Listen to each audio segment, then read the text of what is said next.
Si acaso están visitando o están regresando después de haber estado fuera por algún tiempo, esta es la semana número 3 con respecto a esta conversación, en la cual básicamente le hemos basado en estos principios. La obra y la persona del Espíritu Santo tiene dos funciones que son trascendentales, que van más allá de lo que es el esfuerzo humano, y es simplemente que el Espíritu es aquel que obra en aquellos que necesitan ser salvos. Esa salvación de la cual hemos predicado y se ha predicado por 106 años en esta iglesia, es lo que tiene la iglesia de existencia, 106 años. Entonces, esa experiencia de ser salvo es la obra exclusiva que le da al ser humano para poder responder y decir sí al evangelio. La otra cosa es que el Espíritu Santo es el que nos ayuda a comportarnos o vivir como salvos. Porque inclusive hace 502 años, ese 31 de octubre que acaba de pasar, es cuando se lleva a cabo la reforma, es cuando viene esa experiencia donde hay un quebrantamiento de la iglesia madre o la iglesia católica, donde sale este grupo de reformadores, y parte de la reforma tiene que ver precisamente con el volver a casar lo que la iglesia, la tradición, el hombre había divorciado. Y convenencieramente lo que sucedió hace 502 años y sucede hoy en día también es que muchos hemos aceptado, muchos hemos creído trágicamente nuestras creencias, conocimiento, lo que hemos experimentado, batallamos para conectarlo con nuestra ética, con la manera en que nos comportamos. Entonces, la obra del Espíritu Santo es la que viene a unificar estas cosas una vez más. E inclusive, a manera de paréntesis, el primer sermón o el primer domingo que hablamos de esto, hace básicamente 15 días, hablamos de este énfasis. Eso es lo que, si están tomando nota, eso es lo que se le llama el sello del Espíritu Santo o el bautismo del Espíritu Santo, que es el ser salvo. Esto que está aquí, esta es la llenura del Espíritu Santo, es la conducta de tomar decisiones. En inglés es la palabra worldview, es cuando tenemos la perspectiva en este caso de Cristo. Entonces, este es el sello, el cual es irrevocable, el cual es inmovible. La persona es salva y es salva para siempre, pero es obvio que esto lo que produce, el producto de, no la evidencia, el producto de es comportarnos como tal. Entonces, cuando la gente pregunta y dice, ¿puede el cristiano perder la salvación?, está hablando de esa experiencia. Y esa es una pregunta legítima, pero es una mala pregunta. La pregunta no es si puede el cristiano perder la salvación. La pregunta es si puede Cristo perder uno de los suyos. Y la respuesta es no, Cristo nunca pierde ninguno de los suyos. Entonces, aquí para nosotros es hablar de la llenura del Espíritu Santo, es hablar de su plenitud. Entre paréntesis, y esto no tengo el tiempo para elaborarlo como quisiera, pero cuando la persona es salva y es sellada por su Espíritu, no implica que es llena de su Espíritu. Esta es una experiencia única, esta sucede una vez en la vida, esta es una experiencia constante. Apocalipsis 3:20, que es un pasaje conocido, donde habla el apóstol Juan a las iglesias, está hablando a gente que ya pasó por esto, tristemente habían perdido su primer amor. Entonces, gente que había creído en Cristo, simplemente que estaban creando su propia versión de quién era Cristo, que es el reto que tenemos tú y yo hoy en día. Es gente que en teología, en doctrina, en conocimiento, sabían lo que era la verdad, simplemente que batallaban para ponerla en práctica. Y Apocalipsis 3:20 es un pasaje que usamos evangelístico para ese tipo de personas, pero realmente es para este tipo de personas, porque todos sin excepción literalmente goteamos la llenura del Espíritu Santo. Esa es una experiencia cotidiana, no para salvación, es para comportarnos como salvos. Esta es una experiencia única simplemente para salvación. Todo esto lo menciono porque ahora la pregunta tiene que ver que esto es el reflejo de la soberanía de Dios. Esa es la obra de Dios, lo cual nos enseña que en esta vida todos sin excepción, y cuando digo todos es porque todos calificamos en nuestros subgrupos, todos sin excepción servimos los propósitos de Dios. Tú y yo siempre servimos los propósitos de Dios. Eso no implica que Dios esté de acuerdo con todo lo que sucede, porque el ejemplo tal vez más tangible es el de Judas. Dios no estuvo de acuerdo en lo que Judas hizo, pero dentro de su maldad, traición e inclusive suicidio, los propósitos de Dios se llevaron a cabo. Entonces, otra vez, esos son misterios de cierta manera. Todo lo que estoy diciendo es que el ejemplo de un discípulo fiel que va a terminar la carrera bien, con un discípulo que tira la toalla y trágicamente su final no es atractivo, ambos sirvieron los propósitos de Dios. El punto aquí es de que ya sea que vivamos lejos de Dios, que no pertenezcamos a Dios o que estemos confundidos con quién es Dios, eso no implica que Dios está paniqueando, ha perdido control o Él no sabe qué hacer con nuestro caso. Dios siempre está en control de las situaciones, independientemente si nuestra condición es favorable o nuestra condición es deplorable. ¿Qué es el punto aquí? El punto es de que la invitación, especialmente hablando de la llenura de su Espíritu, asumiendo que ya hemos sido sellados por su Espíritu, es que escojamos, porque esto es cuestión de escoger. ¿Sí me explico? Esa es la decisión del hombre. Entonces, cuando hablo de la soberanía de los propósitos de Dios, no estoy implicando que el hombre pierde su habilidad de escoger. Es simplemente que cuando hablo de los propósitos de Dios, cuando Él interviene y cuando el hombre es salvo, la salvación es simplemente, esto es la salvación, es la habilidad dada por el Espíritu Santo para que el hombre diga sí a la voluntad de Dios. Porque el hombre sin el Espíritu Santo no puede decirle sí a Dios. Entonces, esta mañana, si tienes un esposo, una esposa, un hijo, un pariente, un hermano que no es salvo, hay que darles el beneficio de la duda porque Dios no ha obrado en ellos, hay que orar por su salvación, pero eventualmente hay que tomar la decisión. Si tú eres salvo y estás batallando entre uno y otro y entre que sí, que no, esta es la serie que estamos desarrollando esta mañana. La pregunta es, con respecto a los propósitos de Dios y la salvación, ¿de qué o para qué somos salvos? Y hemos dicho, basado en la soberanía de Dios, que la salvación primeramente es no de un infierno, pero es de la majestad, los propósitos, la gracia, la misericordia, simplemente la santidad de Dios. ¿Qué es lo que estoy diciendo? Véame dentro. Todo lo que estoy diciendo es esto. El pecado de Estados Unidos, cristianismo en Estados Unidos, el pecado de nuestra cultura, el problema tuyo y mío es que hemos domesticado o hemos esterilizado a Dios. No le creemos a Dios cuando Él dice que el hombre va a cosechar todo lo que siembra. No le creemos a Dios cuando Dios ha dicho, mía es la, ¿qué cosa? Mía es la venganza. No le hemos creído a Dios cuando literalmente su presencia es de ser temida. Y obviamente no estoy hablando de que Dios sea el tipo de viejito con barba larga, toda blanca, que tiene una lupa viendo a ver cómo nos portamos mal para castigarnos, porque eso es karma, eso no es el evangelio. Todo lo que estoy diciendo es que la primera cosa a la cual tenemos que ser salvos es, una vez más, de Dios. ¿Por qué? Porque la Biblia dice que la paga del pecado es, ¿qué cosa? Es muerte, la muerte que Dios en un momento dado permite al hombre que experimente, que no es la primera muerte. Si la primera muerte es de la cual yo estuve presente este fin de semana con la nieta de Dr. Bob, les platiqué la semana pasada, estuve en East Texas, participé en el funeral, esa es la primera muerte. La muerte que no quieres experimentar es la segunda muerte, que es la muerte eterna, es donde tu espíritu es separado de Dios eternamente, su lugar es infierno. ¿Sí? Es cuando el hombre va aquí. Esa es la segunda muerte. Entonces, como cristianos, una de las ventajas que tenemos como cristianos es que nosotros no tememos a la primera muerte. Todos sin excepción vamos a morir probablemente. En mi caso, si voy a morir de 80, tengo 46, ya estoy medio muerto. Ya voy a la mitad del camino. Entonces, todo lo que estoy diciendo aquí es que simplemente por eso empezamos con Dios, no empezamos con nosotros. Obviamente, después de temerle a Dios, tenemos que obviamente ser salvos de nuestra negligencia. Tenemos que ser salvos en este caso como en el caso de él. Tuvo la oportunidad, escuchó el evangelio, caminó con Jesús, atestiguó lo que Jesús había hecho. Si me explico, Jesús lo trajo a ser parte de ello, pero él no fue salvo de sí mismo. En otras palabras, él tomó decisiones que fueron en contra de la naturaleza de Dios. El último es obviamente de una condenación eterna, que espero que esta mañana todos tengamos claro lo que es la salvación de todo ello. A través de todo esto, lo que quiero hacer por los próximos minutos es llevarles a un ejercicio, a una ejemplificación de esto. Y esta ejemplificación, la cual la hemos vivido por 2 semanas ya, que es Jesús con los discípulos, ahora quiero llevarlos a un apóstol, a un líder de la iglesia, hablando a un joven. Y menciono todo esto porque la tragedia de este fin de semana del funeral, y digo tragedia porque la niña de 19 años de edad, este 2 de octubre ella cumplió 19 años, trágicamente muere en un accidente.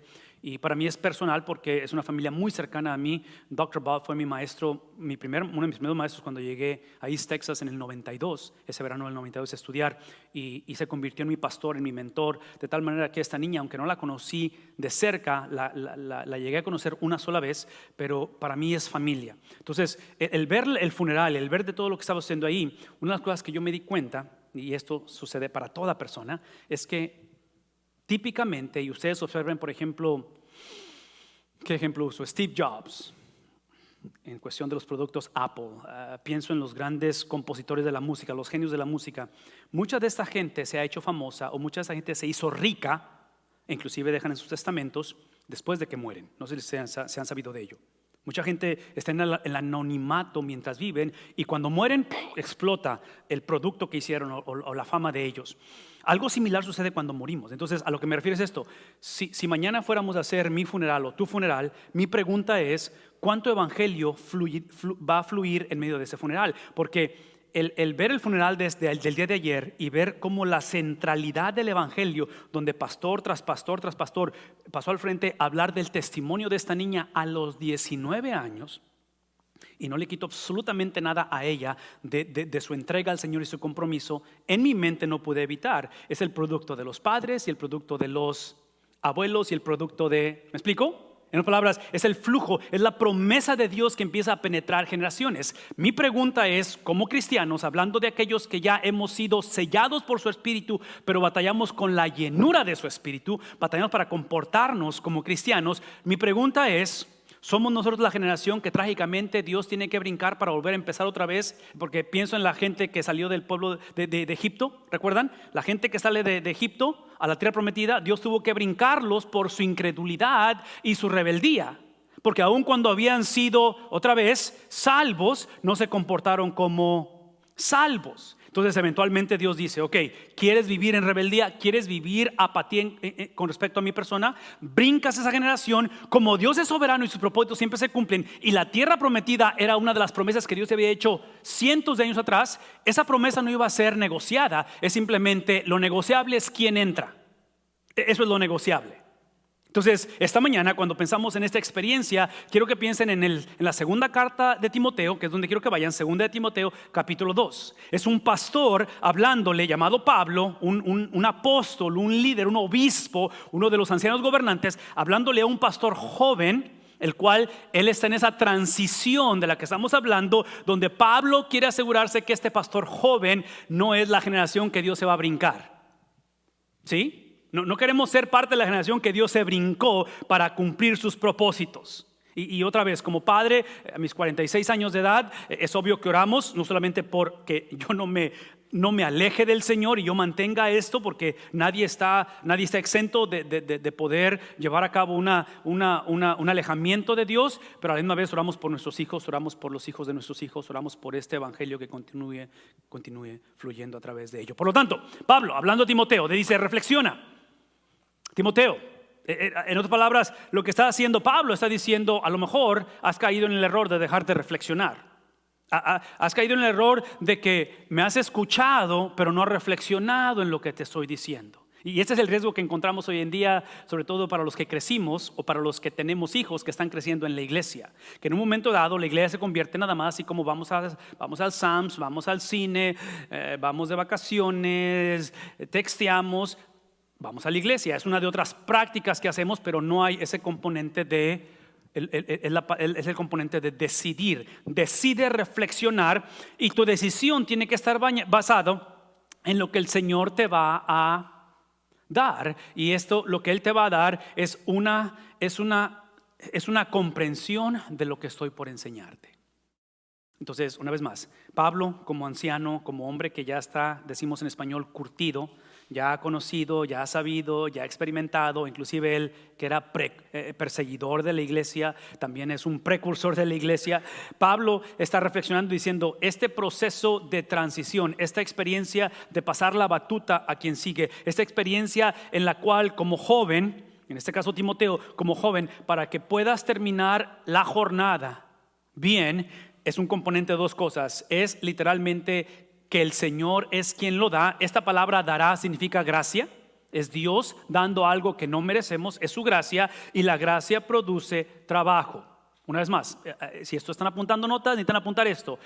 Cada vez que entendemos que es la gracia de Dios, cuando el hombre es salvo por la gracia de Dios, esa salvación o esa gracia se traduce en santidad. En otras palabras, cuando esto se divorcia y divorciamos la intervención divina de Dios de su gracia con la obra humana, es el tipo de cristianismo que dice, como soy salvo, no importa qué es lo que yo haga, como quiera voy a ir ¿a dónde? Al cielo. Y esto lo he enseñado, lo he dicho muchas de las veces. La meta de la salvación no es simplemente cielo cuando morimos, es cielo en la tierra a través de nosotros, que le llamamos similitud a Cristo. Porque si yo divorcio gracia con mi manera de hablar, de sentir, de pensar, de procesar la vida, es el tipo de persona que lo que está diciendo sin decirlo es que el resto de ustedes, como yo ya voy al cielo y la salvación no se pierde, el resto de ustedes se pueden ir al infierno, porque no me interesa la vida de ustedes. Porque es el tipo de persona que dice, Cristo murió por por mí. Y esa es una mentira. Cristo no murió por ti, Cristo murió por la humanidad. Y la manera en que Cristo quiere salvar la humanidad es a través de su iglesia. Es a través de hombres y mujeres que conectan. Y Pablo está encarando a este joven pastor y dice: lo que Dios te va a dar, la gracia de Dios, el hecho de que hayas sido llamado, el hecho de que seas parte del cuerpo de Cristo, es para que humanamente hablando vivas una vida en la cual haya conexión de ello. Todo esto Pablo lo va a mencionar o lo va a ilustrar de 4 maneras: a través de una vida de compromiso, una vida de esfuerzo, una vida en la cual haya paciencia, y la última es sufrimiento. Le está diciendo a Timoteo así abiertamente: como joven, conforme tomas decisiones, conforme encaras la realidad de liderar la iglesia, de vivir en un mundo en el cual va a haber persecución, en un mundo en el cual va a haber carencias, ¿sí? De lo cual tú tienes control, es de ¿qué es lo opuesto a comprometerse? Apatía, indiferencia. Es el tipo de cristianismo, una vez más, tradúzcanlo en la relación del matrimonio. Una persona comprometida en el matrimonio, es el tipo de persona que va a literalmente, así de raíz, sacarlo y tirarlo. Es la palabra divorcio, donde el divorcio no es una opción. Esa es una persona comprometida. ¿Me explico? Es obvio que no estoy promoviendo que toleren el abuso, porque a veces hay que tomar decisiones drásticas, pero estoy hablando de que una persona comprometida. Pablo está hablando en una cultura en la cual el cristianismo empezó a negociarse. Doctrinalmente había confusión y algunos estaban tirando la toalla. Entonces Pablo dice: hey, si tú vas a hacer lo que estoy diciendo y vas a basarlo en la gracia de Dios y vas a hacer esta cuestión de reflexionar o el esfuerzo humano, tiene que manifestarse en compromiso. Tiene que haber ¿qué cosa? ¿Qué es lo opuesto a esfuerzo? Es literalmente una vida de apatía, pero una vida de flojera, una vida de pereza, una vida en la cual otra vez es un malentender de lo que pensamos que es el evangelio. El último es la paciencia y el sufrimiento, y es obvio que esos son componentes muy difíciles de hacer con respecto a ser paciente y entender que este es un maratón, esta es una experiencia de largo kilometraje. No es nada más de que hey, así de volada la cosa cambia. Y lo último, es obvio que estamos hablando de que toda persona que está dispuesta a abrazar la gracia de Dios, lo que el Señor te va a dar o lo que nos ha dado, y está dispuesto a vivir y a conectar esa gracia, reflexionando y viendo, entendiendo. Vean tantito. Es el tipo de persona que conecta gracia con esfuerzo humano. Cuando la gracia es la base de nuestra vida, lo primero que nos damos cuenta es lo frágil que es nuestra vida. Una vez más, cuando la gracia es la base de nuestra vida, independientemente de nuestro triunfo, de dónde estamos, donde Dios nos ha llevado, crecemos en el entendimiento de que mi vida es frágil. A diferencia que cuando no está basada en la gracia, o está basada en la gracia nada más en conocimiento, pero no en una vida real, todo lo basamos en ¿qué cosa? Es que yo puedo, es que yo me he esforzado. Ellos no tienen porque mira cómo se comportan. Empezamos con esa mentalidad de legalismo, ¿sí me explico? Unos con otros. Por lo tanto, aquí es donde tengo que hacer mi comercial, que es un comercial que he predicado por 7 años, porque es lo que tengo en esta iglesia, y no voy a pedir disculpas y lo voy a decir una vez más. Esto que está aquí no es el esfuerzo, ni el compromiso, ni la paciencia de Pablo, de Timoteo. ¿De quién es? De Cristo. ¿Sí me explico? En otras palabras, aquí no empezamos con tu esfuerzo, con ve y métete al seminario, estudia, profundiza en la palabra de Dios. Todo es importante, pero todo está basado. La gracia de Dios es que Dios vino y se encarnó, y Dios manifestó su compromiso, su esfuerzo, su paciencia, y eventualmente ¿qué encarnó Dios? Su mismo sufrimiento. Entonces Pablo lo que está diciendo es que, siendo a Timoteo, aprende esas cosas basado en lo que Cristo hizo. Por lo tanto, él usa 3 ejemplos o 3 maneras en el pasaje que estamos leyendo para ejemplificar esto. Es en la vida de un soldado, de un atleta y de un agricultor. En otras palabras, el éxito para un atleta, para un soldado, un agricultor, está basado en estos componentes. Una vez más, estos componentes. Esta semana pasada, para muchos de ustedes, no para mí, pero muchos de ustedes, su corazón se rompió porque estaban esperanzados en que sus Astros ganaran el World Series. Trágicamente perdieron, lo cual, una vez más, algo faltó para que ellos pudieran alcanzar, y en este caso, como soldado, como atleta o como agricultor, para poder llegar a la meta. Sí, Pablo está diciendo, estos son algunos de los componentes. Por eso es que Pablo, inclusive reflexionando en la Biblia de ellos, que es el Antiguo Testamento, dice en Proverbios 27:18, el que cuida de la higuera, ¿qué va a pasar al final? Al final vas a poder traer la retribución, traer la cosecha de lo que, en otras palabras, lo que está tratando Pablo de que este joven pastor evite, porque la cultura, la teología, la iglesia está confundida. Y es lo que pasa hoy en día, es que muchos pensamos que venir a Cristo es comer de los higos sin cultivar la higuera.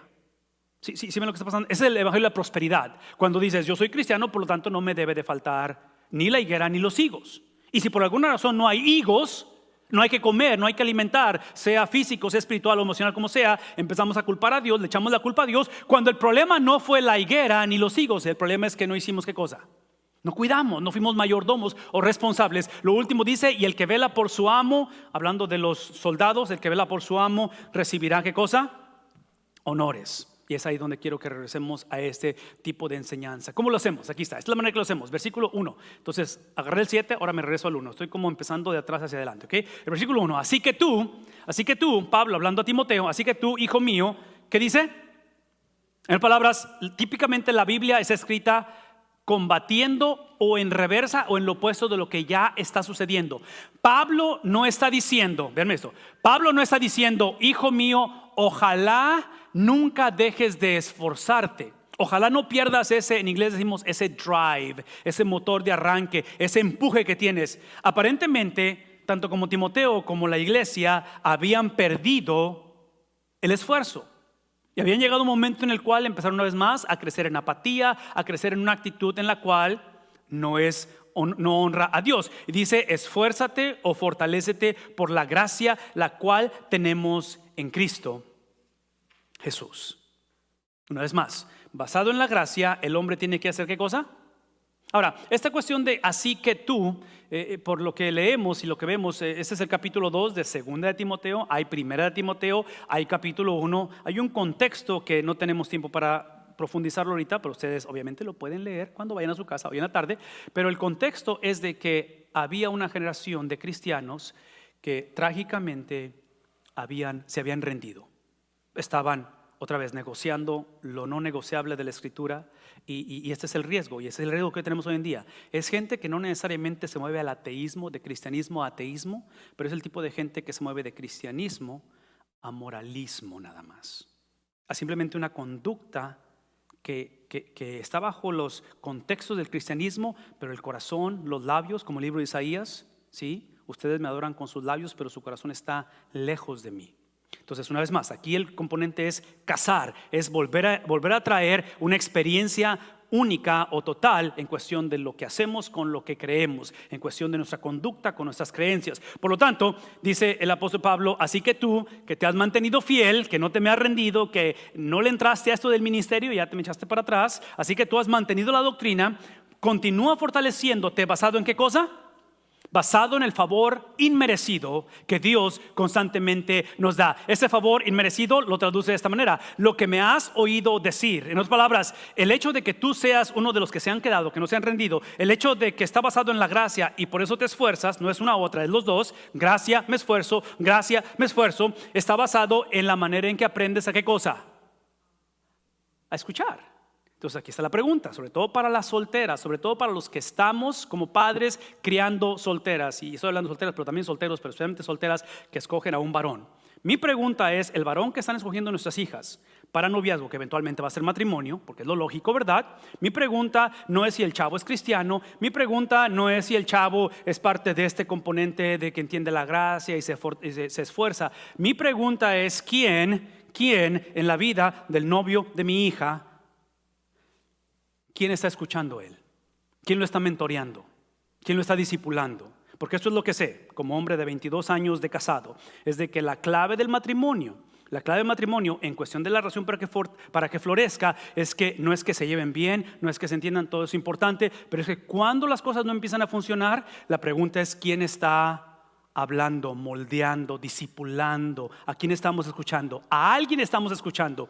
Como varones, y aquí voy a ser un poquito prejuicioso con el varón, típicamente escuchamos ¿a quién? A mí mismo, porque a mí nadie me dice qué hacer. ¿Sí me explico? Y eso de que consejería y que terapias, que vaya ella lo necesita. Yo estoy bien, yo proveo, yo no ando con otra mujer. ¿Sí me explico? No, ese no es el evangelio. El evangelio es aquel de lo cual dice el apóstol Pablo: la base de la gracia que se refleja en tu esfuerzo, son las dos, es algo que está mantenido, no es un evento, es un estilo de vida de quien está ¿Quién está discipulando tu vida como varón? Por lo tanto, dice, es en presencia de muchos testigos que eso que estás escuchando inevitablemente lo vas a reproducir. Por lo tanto, quiero que lo encomiendes a creyentes, los cuales, ¿qué tipo de creyentes son? Porque otra vez, lean el versículo en reversa, lean el versículo en cuestión del problema. El problema que había en la iglesia hace 2000 años es que se estaba depositando el ministerio, el llamado, el privilegio de liderar una iglesia en hombres y mujeres que no eran dignos de confianza. ¿Qué es una persona que no es digna de confianza? ¿Cómo se le llama a esa persona? ¿Doble cara? ¿Doble vida? Es una persona que su carácter es cuestionable, que a lo mejor sabe lo que la Biblia dice, pero en lo privado, en su teléfono, cuando nadie lo está viendo, cuando sale de viaje, ¿sí captamos lo que está pasando? Entonces, esas personas estaban liderando a la iglesia y Pablo le dice a Timoteo, hey, entiende que conforme tú me has visto a mí, conforme has aprendido no solamente teología, doctrina, pero has visto la pureza del evangelio en práctica, por lo tanto, identifica a aquellos que son dignos de confianza, que a su vez, estas personas, ¿qué tipo de personas sean? Que estén, ¿qué es lo opuesto a estar capacitado? Es simplemente no preparado. Es simplemente que no es una persona que está siendo, ¿qué cosa? Enseñado. En otras palabras, no se trata de habilidad humana, no se trata de labia, no se trata de simplemente carisma, no se trata de simplemente tener conocimiento o logros en tu charola o en tu resumen o en tu currículum.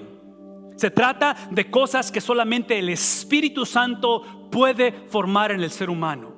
Como iglesia, ustedes, porque esto lo tienen accesible, el Espíritu es accesible para iluminarles, la palabra de Dios es accesible. Ustedes como iglesia son responsables de que el liderazgo de esta iglesia sea conducida por este tipo de personas. Y a la misma vez, ustedes también son responsables como iglesia de que cuando uno de sus líderes se descalifica a sí mismo, sea llamado a cuentas. Entre paréntesis, todo lo que estoy diciendo, porque es el contexto de Pablo, aquí no se trata de aislar o se trata de correr. El propósito de esto, porque el contexto de la Biblia, el contexto de la iglesia es el mismo del hogar. ¿Qué quiero decir con ello? Cuando en el hogar, por alguna razón, el esposo, la esposa, el hijo, el nieto, eventualmente se les pierde, ¿qué cosa?